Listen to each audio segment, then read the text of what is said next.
Os discos de vinil têm uma demanda cada vez maior entre os colecionadores e DJs. Para abastecer esse mercado, algumas gravadoras estão editando mais música em vinil. É um processo de fabricação que se interpreta de forma bem orquestrada. Para iniciar o processo, o primeiro passo é fazer o disco mestre ou master. Esse disco é feito de alumínio e será o núcleo da matriz.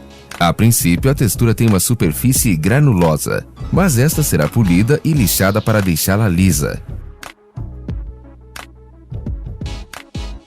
Se colocam os discos de alumínio sob uma esteira transportadora que em seguida leva-nos a um dispositivo que lhes aplicará uma capa de laca. O disco entra em uma cortina de pintura. Uma laca de nitrocelulose cai de uma abertura fina e larga, formando uma bela superfície.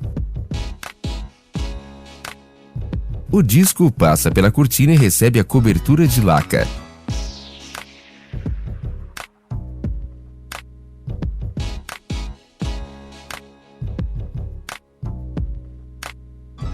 A laca inicia o processo de secagem imediatamente. Os solventes se evaporam e a capa se endurece, restando um acabamento similar ao do esmalte de unhas.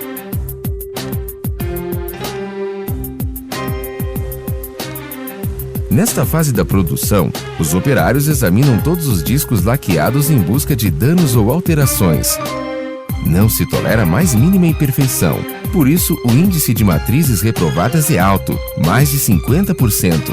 Os discos reprovados podem ser reciclados. As matrizes boas são protegidas por uma tarja plástica a fim de evitar que as mesmas rocem ao se empilhar e acabem se arranhando.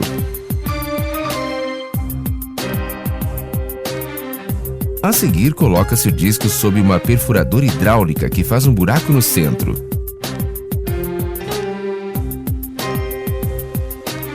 Depois, a matriz é colocada sob um mandril. Um braço robótico desliza um pequeno anel de plástico sobre o mandril, depositando-o ao redor do eixo central do disco. Como a tarja plástica, o anel também tem por função separar os discos. Os masters já estão preparados para viajarem ao estúdio.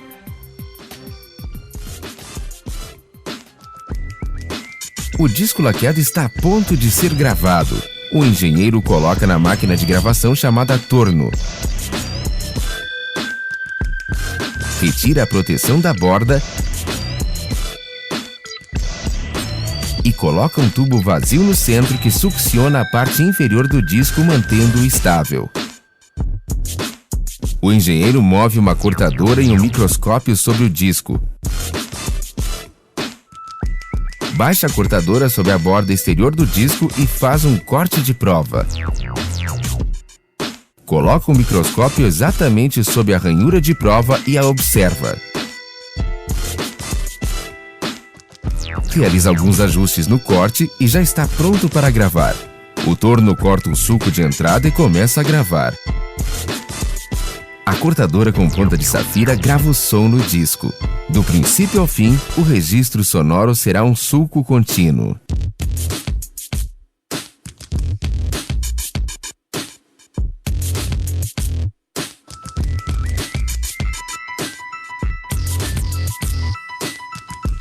Um computador controla a gravação e ajusta os espaços entre os sulcos sempre que necessário. Um pequeno aspirador limpa os resíduos gerados na medida em que o equipamento executa a gravação no disco.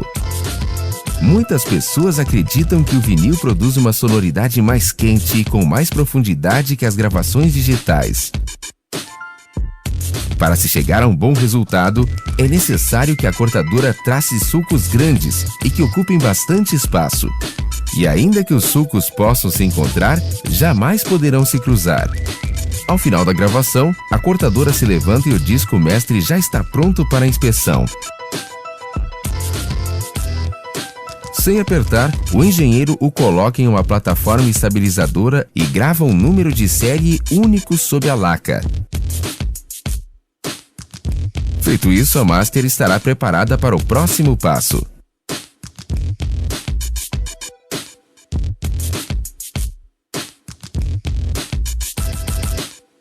O disco mestre já está gravado, mas a superfície laqueada é demasiado delicada para usá-lo.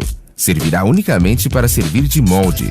Literalmente terá que ser pressionada para obter-se versões mais duras dos sulcos gravados. Isso permitirá aos fabricantes obter muitas cópias a partir de uma única matriz. No passo seguinte, se lava o disco laqueado com água e sabão. Em seguida, borrifa-se uma mistura de cloreto de estanho e prata líquida. O cloreto é um sensibilizador que ajuda a prata a aderir-se à laca. Elimina-se com água as pequenas partículas de prata que não se fixam. Em segundos, um lado da laca estará convertido em um imponente disco de prata com os sulcos intactos. Se une a superfície de prata a um lado liso sólido para endurecer o disco. Fixa-se a matriz de prata rosqueando-a em um mandril. O disco gira na água uma vez mais. A água que está no tanque é verde, porque nela foram dissolvidas partículas de níquel. Baixa-se a tampa e submerge-se o disco que continua girando mergulhado na solução. Uma carga elétrica agrega o níquel à prata. E o níquel se deposita nos sulcos.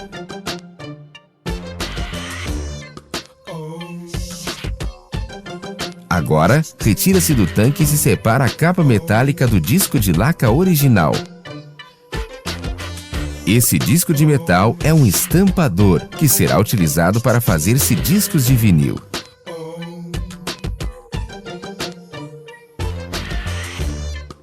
Se localiza o centro exato da matriz estampadora. Um operário dispõe sob o microscópio. Conforme o disco matriz gira, alinha-se os sulcos a uma guia no visor. Quando encontra o centro, faz um orifício.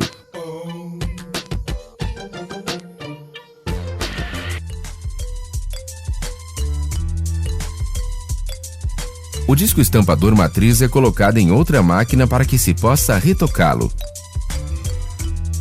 O disco gira e uma roda cortadora retira as rebarbas, deixando o disco com um diâmetro de 32 centímetros.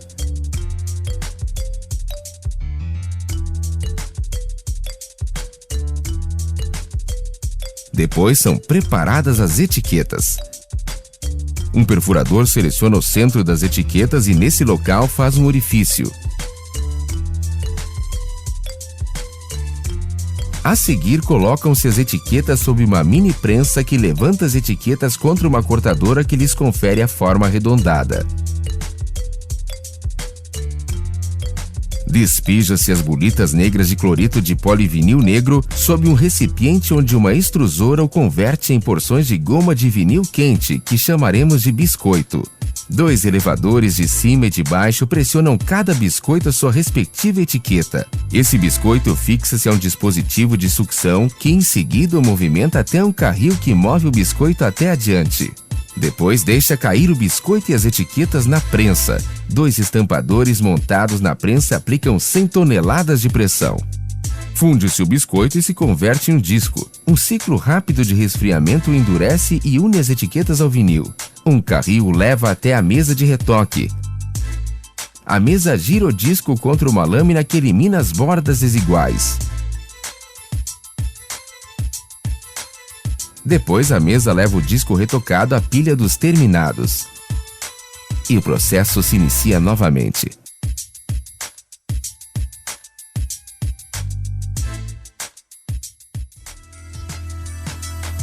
É uma produção musical perfeitamente coreografada. Quando um disco sai da prensa, outro ocupa seu lugar.